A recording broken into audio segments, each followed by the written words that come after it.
This is 19-year-old Hollis Daniels. He just got arrested and has somehow managed to sneak a gun into jail. You have a family at home? Yep. How many kids? Pretty old? And this is where all hell breaks loose. What? The moment this happens, the entire police station goes into lockdown as officers scramble to make sense of the situation. They have no idea who did this and how something like this can even happen. How in the world? How's that possible? Like, this really happened, Chai? Hollis, on the other hand, was by this time long gone and thought he was going to get away with it. But little did he know his heinous crime was being recorded every step of the way by hidden cameras. Now the chase was on to catch this cold-blooded teen killer. What? It's happening! You know, it's funny. My mom called me and said, "Reed, are you okay? There's been a shooting, and they say it's you." And immediately then I knew I'm going to jail for the rest of my life. At around 1 a.m. on the 8th of October, Hollis Daniels got into an argument with his friends. Allegedly, Hollis had stolen his friend Leo's gun and at one point even threatened him with it. As Hollis left the house that evening, Leo called the police telling them exactly what happened, and Hollis was pulled over at around 1:30 a.m. Had the traffic stop you're about to see ended even slightly differently, Officer Floyd East Jr. might still be alive to this day. Hey, what's going on, man? Monster Police Department.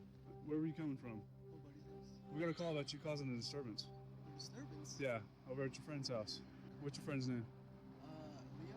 Leo? Okay, why is Leo calling us, telling us you're messing with him? I have no idea, sir. Because I guess he didn't. I don't know. I'm not sure, sir. Okay. You have any guns or any weapons in the vehicle? Any drugs or anything like that? Step out here and talk to me, man, okay? Okay. Is that necessary, sir? Yeah, it is necessary, okay? Just come sit over here for me, okay? After stepping out, Hollis tells the officers that he did get into an argument with his friends, even getting thrown onto the floor at one point. However, he's adamant that he didn't steal anything from them, especially not a gun. The cops, though, aren't so sure, and want to search his vehicle to prove him wrong. You don't have a gun inside the vehicle? You have a gun on your person? No, sir. No, I've had him down. Yeah, I've had him You down. care if we search your vehicle? Yes, sir. Imagine chilling with your friend and you looking like you got the nut and you with all your mans and then you go like you have a bad argument and then the gun is gone. He's stealing guns? What? Where he from? He was never doing out here. It was mad staticky. No bullshit. You don't want us to search your vehicle? Yeah, but not because I don't have a gun. I just don't. I don't know what's into that. It's not necessary. I'm on my way home. No, it is necessary because right now you're involved in an investigation. That's why I'm asking if you have a gun in your car. No. I cannot search your vehicle for a gun. Yes, sir. Okay, then hang on to him. I'm gonna go there and see what's going on that side, and I'll be back over here. So, might as well just put him in the back of the vehicle. Okay. All right. Until we figure out what's going on. Okay. As Hollis didn't give consent to search, the officers never ended up looking inside his vehicle. It could have been argued they had probable cause, but in this situation, the officers must have thought it was a gray area and let it slide. Sources say that it's very likely Hollis did indeed have the gun with him in the car, and that a search would have likely recovered the weapon and saved Officer Floyd's life. But instead, Hollis was given a friendly send-off and allowed to return back home. Damn, you said I tried to kill him? Or you said that I said that? Yeah, that's what he told the other officer. You can carry on with your night, man. Be home safe, buddy. Wow. The very That's crazy. You let somebody off safe. If he was black, he would have got searched, punched, beat up, head on, fucking knees on neck, violated, bro. They be bugging on us, bro. Real shit, bro. next evening, a call came in from a student saying that they'd heard a gunshot and saw another student holding a gun. The cops, of course, took this extremely seriously, as they were worried that he might harm himself or others on the campus. So at 5:59 p.m., Officer Floyd East Jr. conducted a welfare check with his partner. Texas Tech Police Department, we're keying in. Inside, Hollis was nowhere to be seen. but the officers did manage to wake up his roommate, whom they were able to question about Hollis's whereabouts. Hey, what's up, man? What's your name? Andy. Andy? Is that who we're looking for? No, we're looking for Hollis. I just woke up and saw it. And That's okay. What do you know about your partner that lives in this room down here? Hollis Daniels? Hollis? I don't know a whole lot about him. Really. I don't know. I haven't really hung out with these guys a whole lot. Okay.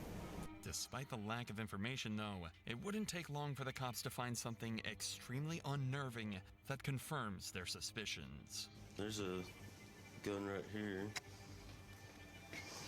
Revolver. CO2. Unfortunately for the cops, this isn't the weapon that they're looking for. It's actually just a CO2 gun, and the cops eventually end up coming dry on any real firearms or evidence that one has been discharged here. However, they don't stop on their search, and they instead happen on something that worries them even more. Probably is some drugs and paraphernalia in there, but we can't tell from plain view, so we'll just go ahead and seize all that. And I don't know what those pills are, but there's another in there. And East, when I was looking inside this box, it looks like there's a little bag with some marijuana, maybe. The cops found small amounts of marijuana and a larger quantity of X concealed in a bottle that was supposed to be for antibiotics. According to Fucking man, he got fucking weed and Zent. Whatever. Bro, people gotta chill. People have to chill. They're bugging. his friends, Hollis had recently developed an addiction for X and was illegally obtaining it alongside smoking weed to supposedly treat his anxiety. If that was indeed the case, imagine how nervous he must have felt when he returned home at 6:29 p.m. to see 4 police officers searching his dorm. Hang on, what's your name, bud? Come here, buddy. What's up? What's your name? Andreas. No, it's not. Come on. What's going on? No, what's going on? Come on. We've already talked to your other 3 roommates. We know what they look like. Yeah. That was a good try, though. Hey, stand up for me. He tried to say a fake name. They caught his ass on the spot. Real quick, do you have any weapons or anything on you? Interlace your fingers on top of your head. This is the first of 2 searches that will be conducted on Hollis, marking the most pivotal points in this case. From this point onwards, he's never let out of the officer's sight, and he never retrieves a gun from anywhere. It would later come to light that at this very moment, he had a loaded .45 caliber pistol concealed in his waistband. A search should confirm that, but watch what happens when they start to pat him down. Spread your feet out a little for me. What's all in this pocket? Money? Money? Yeah, I can take it out? Yeah. Is it okay to just empty out all your pockets while we're doing this? Do you have? Don't move your hands. Do you have, is that necessary? I'm asking you a question. No, I don't consent to that. No. Okay. Somehow, the officers don't find the gun that'll be used to shoot one of these officers in just 1 hour from now. But the cops are clearly still suspicious. He gave a fake name and seems extremely nervous while being searched, tentatively asking to avoid searching in certain places. So what's going on with all the stuff in your room? I smoke pot sometimes, I said, and I have a few pills in there, yes, sir. All that stuff in the yours? Yes, sir. Okay. So you don't have a prescription for Xanax? No. Because that's a lot of Xanax for one person. While he's not in cuffs, Hollis seems remarkably calm. So while he's relaxed, they ask him a couple questions about the weapons before they throw him in cuffs. I have, I do have a pellet gun, but it's not loaded. Yeah, we saw that It's too. not CO2. Okay. Well, What do you use the CO2 gun for? honestly, I haven't even loaded it since I got here. Back home, we used to just shoot squirrels and stuff. I thought it'd be kind of fun, but then I realized I got here, there's not many squirrels here, you know what I'm saying? Then we also got a report of the gunshot. There was no gunshot. Shooting squirrels. Get a gun to shoot squirrels. That's fucking insane. I don't know how they letting people get guns to do that. In here? That's what we're told. By who? Somebody that heard it. So yeah. Oh, no, yeah, I wasn't even here last night. I was over at my buddy, 28th Street. What time did the shot go off? Because if you I don't know. look up the police reports from Officer, what's his name? It was Duckworth, Officer Duckworth. We went through this whole thing. Did he write you a ticket or He anything? didn't write me a ticket. He let me go because the whole situation was they thought that I stole their gun, and so then they went and searched my car. You can look and I see you can look at his what time he pulled me over, and I bet that whatever time the gunshot was reported won't actually because that wasn't. It was. When the cops checked the reports, it turned out he was telling the truth, and the body cam from last night's traffic stop backs this story up. At this point, the cops could start to connect the dots. A kid accused of stealing a gun is now being accused of shooting it at university. It could definitely be assumed that something's gone overlooked. Either way, Hollis has been found in possession of multiple illegal drugs, so the cops finally decide to arrest him. What's the bond and stuff in there? I don't know. We'll have to. It all depends on the weight and how much of the pills there are to kind of determine the. The cops then start a second pat-down, one that Hollis remembers vividly. He says he felt the officer check just millimeters away from the weapon, but somehow never finding it. Hollis was then escorted from his dorm into a squad car, where Officer Floyd tragically missed another opportunity to stop what happened to him in just 50 minutes. As Hollis sits down in the patrol car, Officer Floyd hears a strange noise. I'll be clear. 1-1 male. What was that big thump? Oh, my handcuffs. That noise wasn't his handcuffs at all. It was actually the sound of his gun falling down the leg of his pants and hitting the floor. As well as lying through his teeth, he was even able to reach down and fully conceal the gun back in his pants before finishing his journey to the Texas Tech PD. When they arrived, a 30-minute countdown full of tragic and negligent mistakes would begin to take place. At 12 minutes past 7, one of the officers says that if Hollis continues to cooperate, they'll remove his handcuffs. If you cooperate with me, we'll go ahead and pull these cuffs off a little bit, okay? And 2 minutes later, at 14 minutes past, the officers make good on their promise and take his handcuffs off. 90 seconds later, Hollis and Officer Floyd enter a room to run through some paperwork and are left alone. There is no footage of another search taking place before or after they enter this room together. At 7:44 p.m., Hollis asks Officer Floyd 3 questions. You have a family at home? Yep. How many kids? Pretty old. It's unclear why he chose to ask these questions. There was no incentive, and 48, like he's really 48 right now. all it did was make him look like a complete and total psychopath. Like he wanted him to know the damage that he was about to cause and the lives that he was about to ruin. 4 seconds pass before he reaches into his sock and takes a deep breath. The shot echoed through the station, alerting officers nearby. By the time they arrived, Floyd was already dead, and Hollis was nowhere to be seen. Assuming Floyd's body cam to be the only camera in the room, he grabbed it and fled, with no idea that the entire incident had been recorded on this hidden surveillance camera. Despite the suspect being gone, cops knew there could only be one suspect, and they immediately placed the campus on lockdown and began a 2-hour-long manhunt for an armed teen killer. 658, the PD is not secure. Got an officer down, he's shot in our briefing room. We don't know where the suspect went. He's about a 19-year-old white male, skinny. What's he wearing? Blue jeans, believe a light colored t-shirt. He had mud on his jeans from the knees down. Blue jeans and a white t-shirt? Yeah, and he's got facial hair. Can you relay the information one more time Yeah.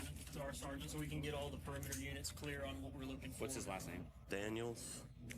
Daniel's last name, first name Hollis. After securing the area, detailing a full and proper description of Hollis, and searching the campus for a total of 90 minutes, Hollis was eventually found and apprehended without further injury. When he was finally caught, he said cold-bloodedly that he was, quote, the one that shot their friend. He was found carrying Floyd's body cam and a loaded .45 caliber pistol.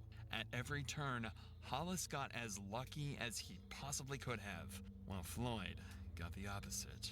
After being caught, Hollis also told the officers that he'd done something f***ed up and illogical, implying that he had some remorse for what happened. However, a phone call to his family recorded at 11:14 that night showed that the only thing he regretted was being caught. I'm getting on the phone with a criminal defense attorney. I would really advise you not to say anything. Yeah, on the cool, I haven't been saying anything. Huh? I haven't been saying anything really. Okay. But there's pretty solid proof against me, and it's the problem. I know that, Reed, and I know that you think that doesn't matter, but I'm telling you, it just, no. You know me, Carrie, you know me, I'm not gonna say shit. I supported someone who assaulted me yesterday. I said, no, he didn't assault me. You know me, I'm not gonna say anything that would jeopardize that. I'm just saying, I love you, and you'll get through this. Yeah, it's my dumb fault that I shouldn't have done this anyway. I'm stupid. Hollis's demeanor in this call is frankly terrifying. It's almost as if he's talking to his family about the drug charge and not the first-degree murder charge. And the biggest issue on his mind seems to be being kicked out of school. This may be a little more extreme. I think that they're probably going to kick me out of Texas Tech High School. And I think that they're... Huh?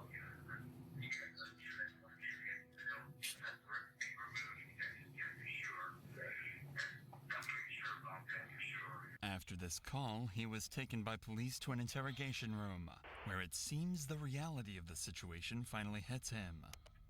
Well, you guys know the whole story. What do you think is the most likely possible outcome? Well, I don't know the whole story. I f***ed up. Well, hold on. I'm just. I know it's a bad situation. I got it. You know, it's funny. My mom called me and said, "Reed, are you okay? There's been a shooting, and they say it's you." And immediately then I knew, I'm going to jail for the rest of my life, dropping out of college. You know what? We got to figure this out first, okay? Yes, sir.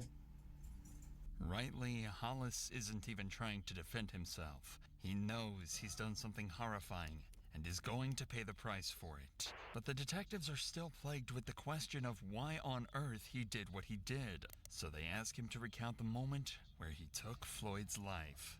So I got back to my dorm. And there were already police officers in there. They busted me for sex and marijuana, and they took me back to the station, and I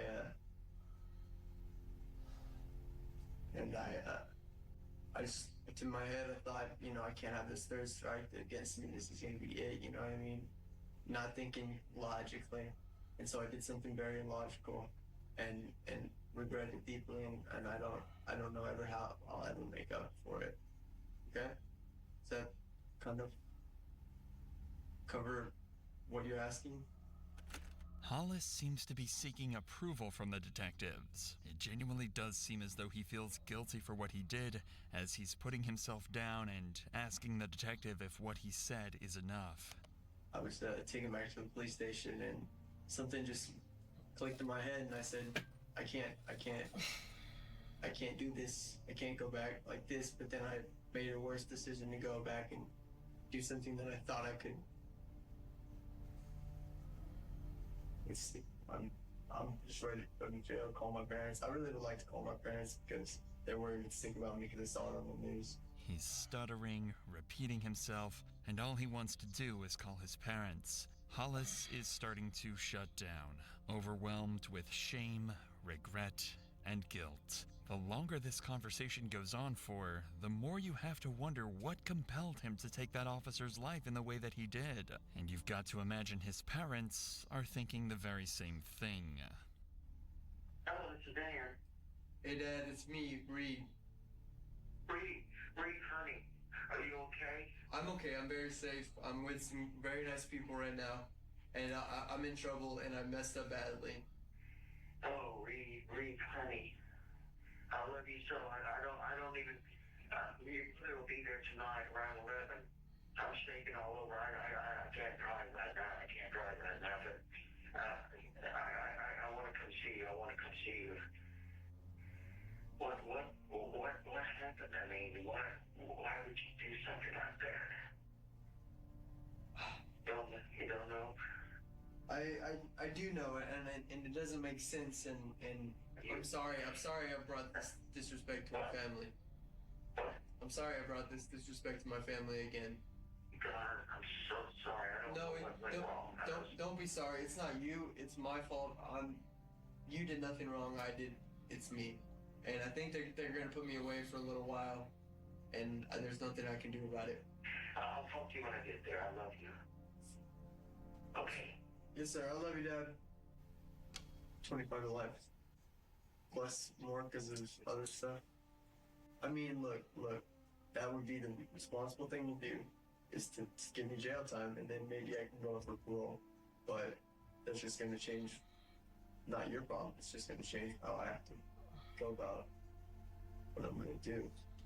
Like, if that, like, I don't know why he's doing. I don't know why he did that. He don't even know why he did that. He's just doing shit. You feel me? People just be going through so much, bro. Their minds start racing, and they start thinking about. They just start glitching. I think it was lagging. All of that's up to the district attorney's office. Okay. And of course, the district attorney office is gonna give me 25 to life. So yeah. Okay. You have anything else you want to say?